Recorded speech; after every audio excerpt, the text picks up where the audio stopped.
gentlemen, we are making history tonight. You are looking at the next president of the United States. The name is Robert Quigley. This is not comedy, it's not poetry. We have started a nationwide stump speech tour. We're working with iHeartRadio. We have a gentleman in the back who is recording everything. It will be broadcast all around the country very shortly. I want to introduce myself. I live in Washington, D.C. I've lived there for 20 years. I'm running for the White House as an independent.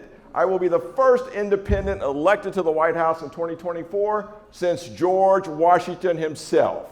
Now, we might want to ask, why in the world am I running for the White House? Well, keeping with the night's theme, it's because I've been married for 30 years. No, seriously. We have problems all across the country. We all live in the DC area. We know stalemate is stopping all of the big problems from being solved. We have a global warming problem. Nothing's being done. We have a home ownership problem. Nothing is being done. We need to create 30 million new business owners across America to bring prosperity to everybody. What's being done right now? Nothing's being done right now.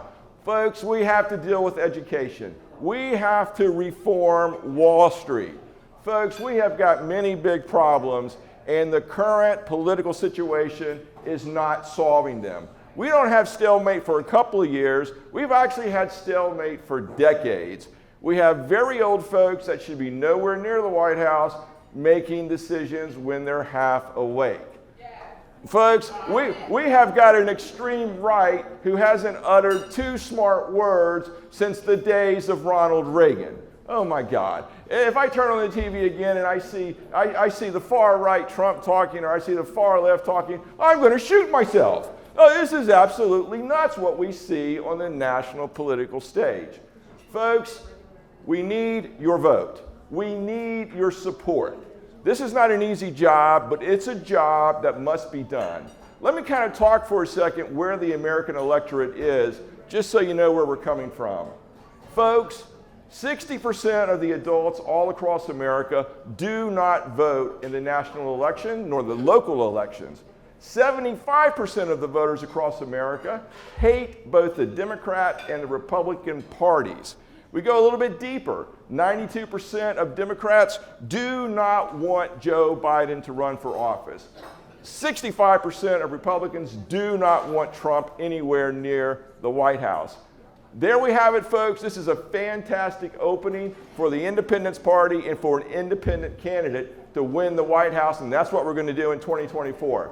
Now, normally what we do at this point is we take 5 or 6 questions from the audience. Tell me your complaint, ask me a question, let me know what's on your mind, and I'll do my best to address it. Who would like to go first? Go ahead. How can you change anything? You personally, what can you do? Good question. Well, what we have right now is every single election we get far left or right partisans in some point in D.C., the White House, the Senate, the Congress. They are so entrenched in their positions, they do not know what the word compromise means. They do not know what the phrase give and take means. The most important thing, most important answer to your question is, as we tour the country for the next 2 years, we are going to build voter support and a mandate to solve about 30 different problems. I've just mentioned the big 6 that we need to face. But when you get to the White House, we're going, on the very first days, I'm calling in the leaders of the House. I'm calling in the leaders of the Senate. I'm in the middle. I'm a centrist candidate. We've got the problems. We want their answers. We want proposed solutions. It's all about working together. Because if we have someone in the middle, in the White House, that one person will have the power to pull all of the dysfunctional parties to the bargaining table. Based on voter mandate, based upon personality, based upon the ability to engage and compromise, that's the answer. Good question. Somebody else, yes. Our country is going into a recession, headed 2023, 2024, and we just hit our cap for our debt, the amount of debt we're allowed to have. What would you do if you were in office to solve that? What changes would you make? Right. If I were in office right now, there's absolutely no debt. The debt ceiling is kind of a game. It kind of has impact, and it kind of doesn't have impact. But I'll come back to that in just a second. The recession is really what's on people's minds. Inflation is running too hot. Okay, all of the minimum wage increases that have occurred across the country in the last 7 or 8 years have been wiped out with the recent level of inflation. So that is a big problem that touches every single American, every single day, every time they go to buy something. We heard a conversation earlier today about restaurant prices. Oh my God, I used to eat out 3 times a day, every day. Now I'm in that same boat. I try to limit it because of inflation. But now the real question is, how do we solve inflation? There's a couple of ways to do it. In the 1980s, the Republicans of the day thought it was a good idea to send all of our manufacturing to other parts of the world. Big mistake.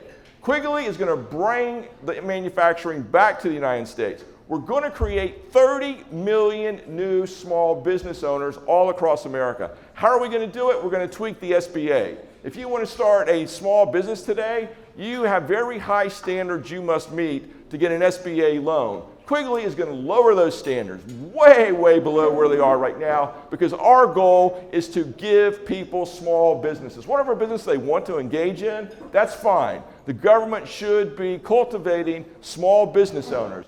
Now, how does that affect inflation? Well, it affects inflation because it allows you to produce more of the goods and services that we use in the United States locally. When things are produced locally, they've got less transportation costs, which means the sky-high price of oil is not driving up everything directly and indirectly. So we're creating more business owners. We're creating more local production. That fights inflation. And then, of course, there are many other things we can do, but those are going to be the big ones. Good question. Anybody else? Don't be shy. Make a compliment. Yep. Student loans, we want student loans to be bankruptable like they were in the 1960s when they were put in force. Here is the problem with student loans. Student loans, we all know today that you got to have a good education. There's no question about it, but not all education is good. We literally have millions of people who incurred a tremendous amount of debt to get educations that are economically and market-wise worthless. But yet, they can't get rid of that debt. We have servers, perhaps in Busboys and Poets, in restaurants all around the country that have $100,000 in student loan debt. They can barely pay their monthly rent. And yet, they're expected to make $1,000 per month in a student loan payment, take care of themselves, take care of their family. We disagree with all of that. If the student feels like that person's education was worthless and they happen to be in bankruptcy court, they should be able to freely bankrupt that student loan just like any other loan that they take out. That's the direction we're going to go with that. Good question. Any other comments or questions or concerns? Don't be shy. Boy, you are a quiet crowd. Okay, well, as you take it in, folks, we need your support. The website is robertquigleyforpresident.com. Feel free to call me, send an email. We are also hiring creative writers. So we have a whole team of creative writers that are helping us produce books and other kinds of writing materials. If anyone in here has an interest in that, feel free to give me a call, send me an email, and we'll talk about it. Spell your last name. It's Q-U-I-G-L-E-Y. robertquigleyforpresident.com. All right.